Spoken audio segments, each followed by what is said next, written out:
Today I have the pleasure of talking to Brendan Lappan, who is a Chairman's Elite agent out of the Macarthur Group business in Sydney.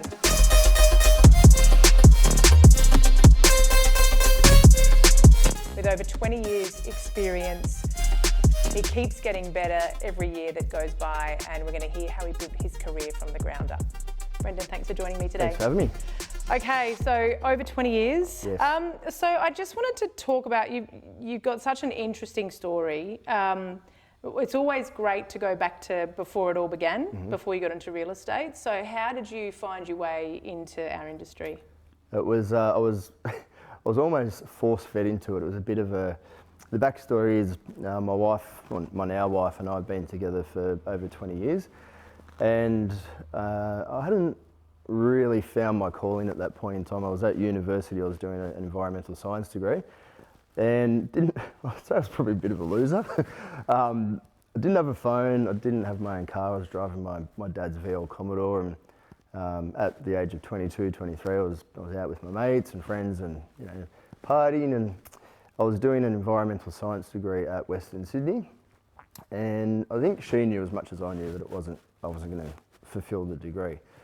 And we were away in Byron Bay, and then we went up for a family holiday up to Mooloolaba, and I was away with her family, and coincidentally her mum was my primary school principal, and she was my favourite teacher at school. I loved her. And my wife now, Eliza, said, you need to sort yourself out, sort your crap out, basically. Yeah. She said, when you come back, you have to do something, otherwise, as much as I don't want to, that's, you've got nothing going for you, no car, no phone, no career. And so my mother-in-law, Sue, suggested real estate, and I was apprehensive because I was having such a good time. Obviously, real estate involves working weekends, and so that's what I did. I came back, I did the certificate of registration at the REI, the 1-week course, crash course through real estate. I bought my first suit, and I literally just printed off resumes, the old school paper resumes, and I grew up in the Blue Mountains, so Penrith is the next closest sort of, I guess, major city, and I just dropped in my resumes. Before that, though, I'd done a weekend's work experience with my mate's mum up at a small boutique agency, and she went around and she just did the usual Saturday. I think she did 5 or 6 buyer appointments. I thought, this is easy, I can do this. Yeah. And, mega bucks on the table, go and sell a house. Very naive, obviously, that's not reality, but yeah, so that prompted me I went and dropped my resumes off, and then I guess fortuitously I got an interview at Response Real Estate, which is an independent franchise in Penrith, and they did what we call a profile exam, which is what we now do for pretty much everyone that joins our business. And it works out your strengths and weaknesses, and I guess if you'd be suited to the role. And I was driving back home in my banged up 1976 Toyota Celica, a Red Rocket, and I got a phone call. I think that was a Nokia 3210 back then, and I pulled the car over. There's no such thing as hands-free or anything like that, and I pulled the car over and took the phone call, and the sales manager's name's Nathan. He was a Canadian dude. He said, yeah, mate, I'd like to offer you the job. And so I went back and took the position, and that's how it all started. So absolutely zero experience. I had about maybe 7 or 8 months sales experiences working in Foot Locker, right, as a shoe salesman. So, and that was pretty much the extent of the experience. So it's so interesting. So you basically said you were a bit of a drifter. You were just at university to get to the happy hour. Pretty much. Having a good time, socialising, uni bar, and you're playing sport. Yeah. So that was something that you were pretty passionate about at the time? I've always played sport. I'm really, I guess, competitive by nature. I love being, and very much team orientated as well. So played competitive league, union, soccer when I was younger.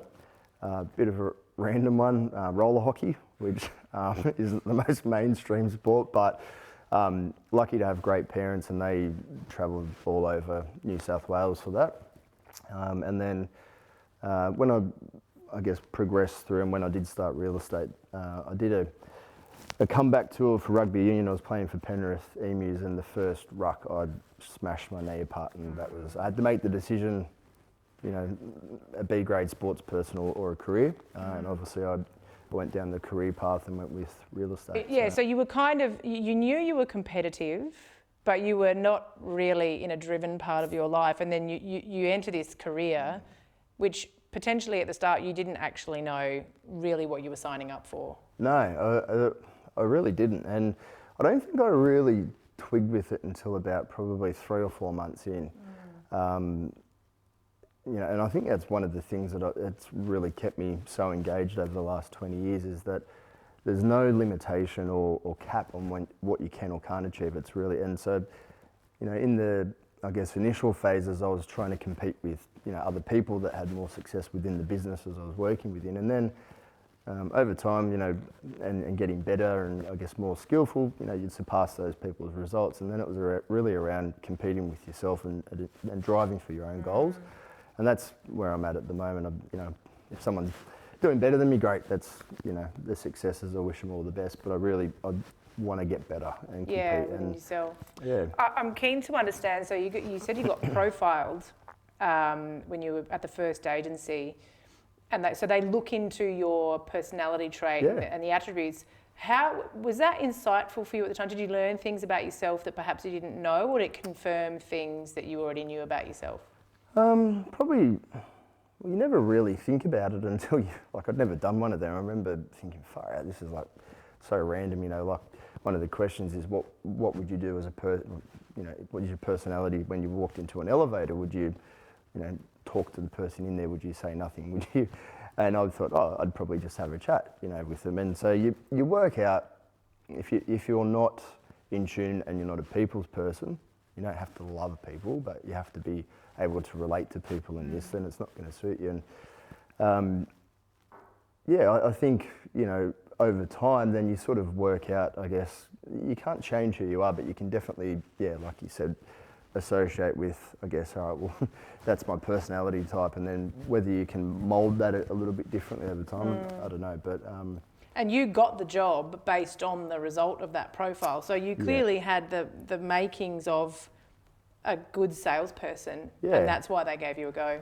They look at, I guess, the profile exam looks at how much drive you have, because it's not an industry to be a successful salesperson, as you know. You're not micromanaged. Someone's not standing there. It's not like you're on a production line where, you know, that's what you have to do, and if you don't do it, it's really, I guess, if you're a self-starter, and they looked at that, and again, that competitive nature, working with people, quite extroverted. I prefer to be in company than to sort of, you know, be on a desert island somewhere. And yeah, so there was an instant, yep, this person will fit. And, you know, even now in my own team now, which I guess we'll talk about, that's the traits and attributes that we look for. Yeah. When you first started, you mentioned to me that there was a period where you kind of were almost given a formal warning because you weren't hitting the mark. Yeah, we had minimum standards. At that point, I was in this course called NST, which is new sales training, with all of the other associates at that point. I was a new salesperson, I wasn't an associate, so just went straight into sales, which was, you know, absolutely thrust into the deep end. And we had a minimum target that we had to achieve in terms of revenue, which was 35,000 for the quarter. So back then, off a standing start, I think from memory, it was about 3 listings listed, and it must have been 2 sold per month. And I got to 33,500, so it was close. And I pled my case. I got the warning letter and pled my case to the director and the guy who was running, and it was really black and white. They'd punted a few people. That I had the momentum and I was going to come through it. And, you know, I think I don't think I'd realised, you know, that up until now I'd been working in jobs as such, as opposed to people that were business people, career people. And I didn't get that until right at the end of NST, and I thought, all right, now I get it. I don't want to be cut. So I asked for, you know, a bit of rope, and they gave it to me. And I sought out with some of the senior salespeople, I guess, what I could do differently or what I was doing right or not right. And I took it all on board, and then the next quarter, the next full quarter, I was the #1 salesperson across the 5 offices. So, and then from there it just progressed, and I had momentum and kept rolling. Do you remember what the things were that you flicked the switch on in that quarter to quarter? I remember I sat down with Mark Jennings, who's obviously been a long-term mentor back then, and he'd been in the industry already for I think 10 years. And he said, to a degree, you sound like, what was it? He said, you sound like a young bong rat. I don't know if you can put that in there. He said, you sound like you've just come from the pub basically, and you're not, and he said, because I was young, and I had spiky gelled up hair, and just probably never tied a Windsor tie knot or anything. So I looked young and didn't look the part. And he said, you need to look professional, you need to take it serious. Yeah. I had the drive, and you could see I had the work ethic, but just didn't have... It was the polish. No polish, zero polish. I was still the guy from the uni bar in a suit, doing real estate. And so I tried to, and I don't try to be anyone that I'm not, but I tried to refine it and, be professional. And then once I did that and I put the work and the calls and the knocks and the hours and the effort in, and then had that refinement, it sort of started to click. And I guess that's, for any young person, it's probably the key. So you layered some quality on top of quantity. Yeah. So you were doing the volume, but then it was, and something I've actually internally remarked on about you is that you do speak very well. You don't fumble. You're clear with what you want to say. Your use of language and grammar is good, and I noticed those things. Yeah. So two parents that were teachers, maybe. So don't know. It came through, but clearly that worked for you. So it clicked, and you started to get the momentum. And yes, okay, I'm locked in now. This is going to work for me. Then there was a change. So you were in that environment, but then you ended up moving. You effectively followed the leaders of Tim and Mark, who then went and started their own business. Yeah, just I hadn't really had much to do with Tim at that point, but Mark, yes, and Daniel, who's definitely, we've gone through, we've been in the trenches together for a long time, Daniel Mara. We were all at Response together, and just by a chance meeting, they said we're going to open in Campbelltown, and I was like, all right, well, let's give it a crack, and call it maybe naive. I was quite naive at that point. I just bought my first property, and I just wanted to change. I just knew where I was. It was becoming stale. It was becoming old. In a small franchise, you're limited for growth. So it was, you didn't want to be the big fish in that small pond. And, I guess, look, if you look at it, the comparison between Ray White and with training and the environment, you can't compete. How many years were you into your career when you made that change? It was probably 18 months. 18 months. Okay, so you were starting to make some money, like you say. You bought a house. Yeah. And a chance meeting with Daniel and Mark and then Tim. And at Daniel's house, yeah. At Daniel's house. It was like a secret society, yeah. Oh, okay, right. And then you just totally uprooted and went to a brand new business that didn't exist in a town that was 45 minutes away. Yeah. You had no clients. No and clients. You were like, yep, I'm going to do this. Probably no idea. That's pretty better. That was maybe helpful. No idea, yeah. And I was just thinking the other day, Daniel and I were talking about, some of the funny things over the years. Would we do it again from that standing start? And common sense would say, no, you probably wouldn't. But some of the best life experiences, best memories, best mateships, definitely, like if I look at my circle of friends and my network around me now, if I didn't do that, my life would be so different. Like some of my very best friends, business, like the place that we're sitting here now, he's a great mate, and from business network. So, it was probably a real sliding doors moment, and one that I'm, really proud and happy that I did. But would I do it again in hindsight? Maybe. So what were those early days like? So it was literally the four of you in a brand new business. None of the four of you were actually transacting in that part of Sydney. To answer your question, like Mark, Tim and myself were three fellas from Penrith. Daniel was in Glenmore Park. We were all 45 minutes from Campbelltown, from Queen Street. Mark, Tim and I lived about 100 metres from each other, and we were all driving 45 minutes down the Northern Road through the back paddocks of what is now all suburbs to Campbelltown. our first listing was 33 Copperbella Crescent, which was a referral from one of the guys' accountants in Bradbury, and we, again, no Google, we got a Sidway street directory to find out how to get there. But right from the start, we had to squeeze every bit of juice out of everything. Every buyer inquiry had to have something come off it. Every listing had to get the next listing, you know, door knocking like absolute animals, you know, sign counting, looking at market share, coming out, you know, I remember before we actually opened, coming out as dummy buyers on our day off, going through open homes in plain clothes to see who was a good agent, who was holding market share. It was exciting because it was a big challenge, and we knew once we'd started it was make or break. You know, it was, if we weren't super sharp, it wasn't going to work. 4 guys out of area, no experience, no market share, with up against established businesses, and probably like a really tough, challenging market too. It was really flat. There was no growth in the market. We'd come off the big Olympic boom, and then we were in just a really flat period for probably 3 years, and that they were hard 3 years. Like no money to speak of, not compared to what's available now.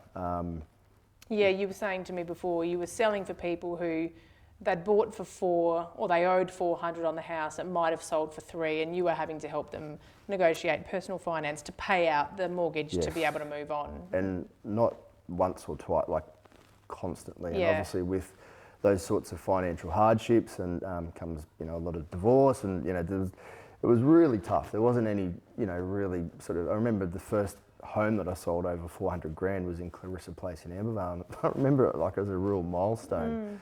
You know, and then obviously we went through the GFC, you know, in an area where it's not a huge socioeconomic in terms of high income or net wealth people. It was really like on the ground, hands-on, which, you know, is stressful, and when you're not necessarily making the progress you want yourself at that point, they were tough years, but you know, the old saying, what doesn't break you makes you stronger. So what do you think were the best learnings that you had from starting again in that really tough environment?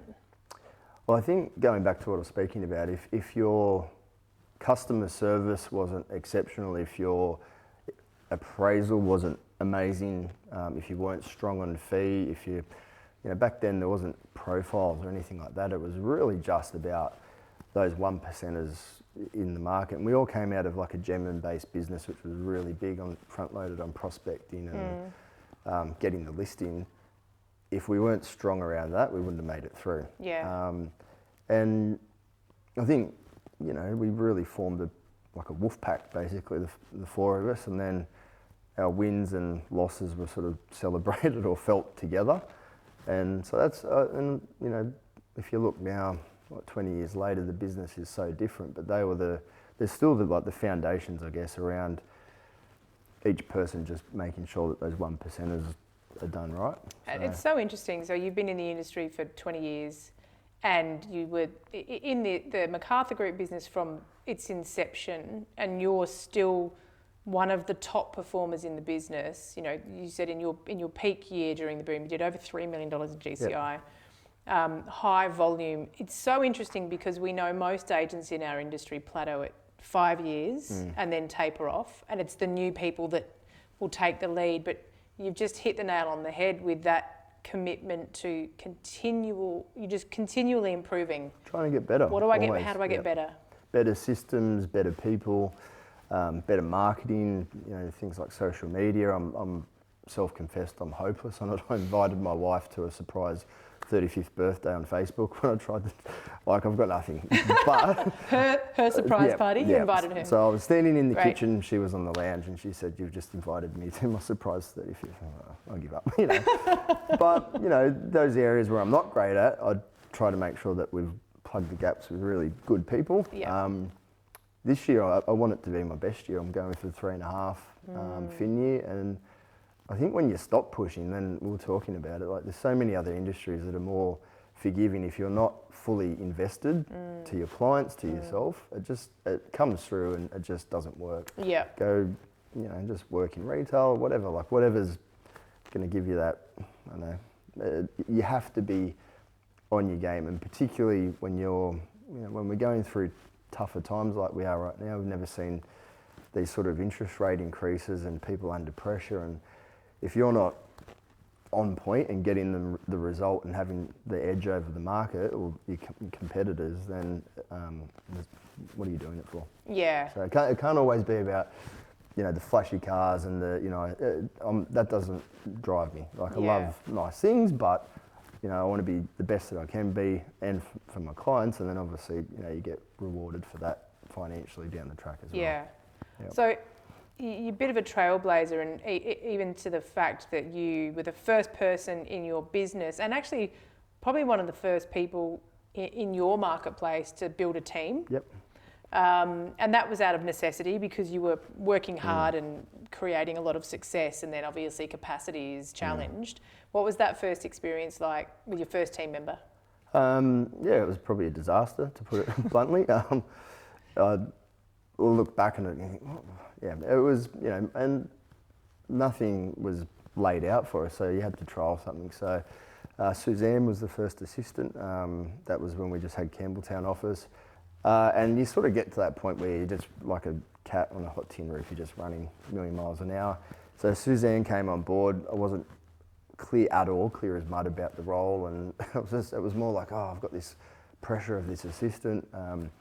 We didn't have the targets worked out in terms of how she was paid and how I was paid. It was just, and after a quarter, I think I did $100,000 quarter with her there, and it just was like, no. And then again, got back to the point where the revenue was at the point where I couldn't go further, and then we really looked at, I guess, what some of the other, Tim had worked at Ray White Double Bay, what those guys were doing and how they were structured, and then Adam came on board, and then he was my first probably success story. I think from there I went from about 400 to 550, 600 GCI. Again, you get to a certain point where your revenue again is starting to max out, you're at capacity.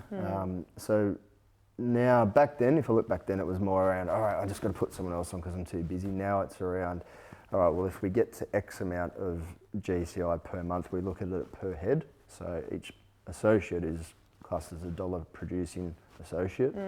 So prospect, list, sell, negotiate, keep deals together. About 50K to 55K per head is about where you can get before burnout happens. During the boom, I think I traded, it was 57,500 per person throughout the year. So it's got to be, looking at it as a business model, it's got to be profitable. And so now I'm trading, I've got a team. So that's the profit that you look to get from each associate? So, for example, when I write a $300,000 month, say I need 6 people in the team. That's how it works out. There's no point in... Per month? Per month, yeah. There's no point in having, a 300K month with 10 staff at 30 when you can do, because it just dilutes your profit. Great. Yeah. How long did it take you to work that ratio out? It was probably just before we came into the boom. We really started, because before the boom I had specialist roles where I had a couple of guys that were running a buyer database and just driving stock, really driving inspections. There was a period, where we didn't do open homes for about 3 years during the really dark days that we were talking about, because no one would turn up. So we had a central buyer inquiry, and the inquiry was dished out between the salespeople through the front desk. This is before profile and those sorts of things, before you had your secondary number online. And that was probably how that came about. All right, well, how many people do we need to clear this much of stock? And then we started really looking at the different metrics of each role and how that looks like. And now it's monitored pretty closely, or very closely. Yeah, that's amazing. You were talking to me about what happened during the boom, just how much your business increased, the amount of inquiry you were getting. It was just, luckily I'd been set up for it. In 2016, I started to realise I was leaking a lot of, I'd come out from an appraisal. Back then I was probably doing, 30, 40 appraisals. You'd come out and 12 or 15 missed calls, and it was inquiry, and it was like, man, so I went and got my first bat phone, which is, Robin. The burner phone. Yeah. So I went, got a secondary number that ended in 2345 online, and that was my first sort of progression to sort of grow and free up my time so that I'm just listing and negotiating and I guess putting deals together. And luckily I did that in 2016, and then that was before we went proper like full scale boom. But during the peak of 21, we took just under 14,000 inquiries, which was a lot. And of course, you weren't able to really process them all properly and maintain your database. No, it was very much catch and kill. Like it was, that bottom sort of anything under maybe the top 100 people that were coming to market we did not have time to do it because we still had to service the inquiry. Captured all that inquiry, and that's now still been cleaned, and so it's now been transferred into good data into the database. But it's years later, and they've already bought and sold them. Wow. But yeah, it was really just trying to identify who potentially had a property in the area and marking it accordingly. And now we're going back through and we're still getting good juice out of it years later. Isn't that amazing? Yeah. And so now what you've done coming out of that learning experience is you've kind of reshaped your team again. Yeah. Gone back to specialist roles, gone back to two guys, Cooper and Kais. They're driving buyer activity. I'm private treaty. I'd be 99% private treaty. So it's really, really important, particularly as the market softens. If I double my days on market, I halve my income. If I halve my days on market, I double my income. So I want to keep stock levels or listing levels the same or more, but just keep that days on market. Sweet spot's probably at 20, but across everything, as long as it's under 30, I'm good. So why, some agents will be sitting there going, well, I want to sell it in 7 days so I can move on. And it happens. Well, why is 20 days the sweet spot for you? For the bigger stuff, it's if you sell it in the first day, you don't get the uplift out of it. So you want to get the 40 inquiries and you capture 8 people that are upgraders or downsizers. For the first home buyer stuff, 2 days, 3 days, 5, whatever. But that's the bread and butter, Yes. First open, first inspection doesn't matter as long as the vendor's happy and the price is right. But definitely we're fringed by a lot of rural and acreage, so you get residential upgrades to that. And then there's a suburb that I really try and have a foothold in, where Harrington Grove, where they downsize from rural and acreage and they feed into each other. So about 30 days is right. It exposes the property. That's you can meet lots of other future sellers. That's it. And plus the vendor's happy. Watch as well. Everyone's these days, they're doing the digital interview, looking at who's listing what, who's getting what. As long as they see it there and they see it go under contract and then into the sold section, you still want it to have a bit of airtime. Obviously, Magic 50 door knocks off it, listed and sold, those sorts of things. What do you think? Where do you think you get this drive within yourself to keep improving? Where do you think that comes from? I don't know. I don't know if it becomes like an obsession around wanting to get better, but I can't switch off from it. So as much as, apart from when you're fully on holidays, if I'm driving home, I'm thinking about who I can ring, what I need to do. It becomes innate, it just becomes in you after 20 years. And if it's not, then you probably don't write big numbers, There's people that do way more than me, but I think, I'm always looking for a way to get better. I think right now these little tweaks, they all add up. Making sure inquiry's perfect, marketing's perfect. That all adds up to the bigger picture. And if I'm not doing that, now that I'm running a team too, if I'm not leading from the front and acting like that, then the rest of the team won't. So. Yeah. I wanted to ask you a bit more about the team. So you've obviously had a lot of people come through your team over the years because you've been in the business for a very long time. And there's people who are now elite agents in their own right who came through your team. They've built their own teams. Which is cool. Which is so cool. Yeah. You must take great pride in that. Yeah, and it's because we list, we list and we also show each other's stock. So it's really cool to do a deal with one of the guys or his or her associate that's come through off the back of my listing. And you think 5 years ago they were like literally green as green, and now they're running their own show and systems, and some of the stuff that I've implemented over time, and other guys they've taken on board. So it is cool. And what's the sweet spot? Like how long? Because this is a challenge that a lot of agents have around. How do I keep people? What's your attitude to that? How long should someone be in your team for? 12 to 18 months. Like probably 18 months is probably, the old green and growing, ripe and rotten. If they're not doing their own thing after 18 months, they stagnate, I find, which is fine. I don't want to hold anyone back. I don't want them to go into sales as a salesperson unless they're going to be really good though, because what's the point? You just super competitive business. Over the last few years, most of my competition hasn't been externally, it's been within guys within our business because there's so much crossover. And about 12 to 18 months I find. Some people, if they've got that drive, 12 months or under can happen. Yeah. But what's the point of doing it if it's going to be a fail? Go when you're ready as opposed to, when I think you should, or if there's a certain date. It's more around just when they've got really good skill set around being able to do a listing appointment perfectly, being able to vendor service perfectly, buyer appointments. Just once you've got the holistic, good to go, then that's when it's, yeah.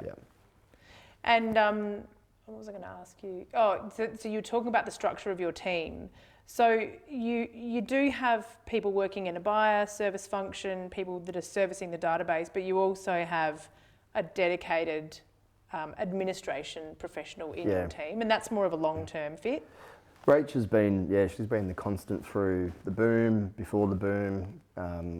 She's unreal. She's the backbone of it. She does all of our vendor servicing in terms of getting them to market, all of our post-sale service reviews, customer care. If I'm in an appointment, I divert my phone to her. She knows the vendors, and if you look at all of our reviews online, it's not just me, it's the team. So I think you're only as good as the person in the team that you work with, and vice versa. And it's hard to find people that, even when it's not their own business or their own team, that they buy in and treat it like their own. And she's definitely that. So she's the old saying, 1 in a million, I guess. It's hard to find people like that. So I'm extremely grateful, appreciative, and fortunate.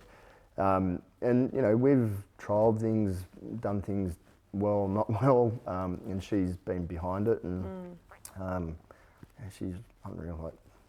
You can't find people like that all the time.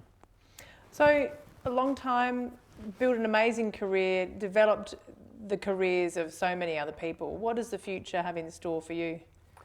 Well, I guess going back to what we were just talking about, I think the best is still ahead, and I'm really putting in at the moment for this to be my best fin year, and it's shaping up pretty good. You're on track. Yeah, we're well on track for over 3 definitely already, which is great. And I don't want to be a victim of the market. If the market comes back, we're going to work through it. Yep. So the next 5 years is really, I think, just breaking some shackles, breaking some boundaries, building the team. I've worked really hard over the last 3 years to sort of cement my position in areas that, I guess, the prestige go-to agent, building the profile around that. And I've done a lot of years selling, basic 3-bedroom homes in Bradbury, Campbelltown, whatever. I love being in a home like this, dealing with that clientele, doing the marketing campaign around that. So that's the space I'd really love to work towards and grow. The best is yet to come. The best is yet to come. So plenty ahead. I think when you stop pushing, then you're done. So. What's something that we might not know about you? I love cooking. Probably, if I had the time up my sleeve, like a really slow cooked brisket or something, or some cool sides. But I'm not that good at it. I probably appreciate food more than anything, so sometimes a bit too much. And I love literally just the simple things. We've got a little caravan. I love, because I grew up in the Blue Mountains, I love being in the bush. Yep. Going away just before Christmas down to South Coast with a spot on the river, and for me that's just like no frills but just complete shut off, and that's probably when I do stop thinking. Yes. It's just complete wind down. Amazing, Yeah. Brendan. It's been so great talking to you. Thank you Likewise, for sharing. thank you. Hopefully it's been good. So It's been great. cool. Thanks. Thanks.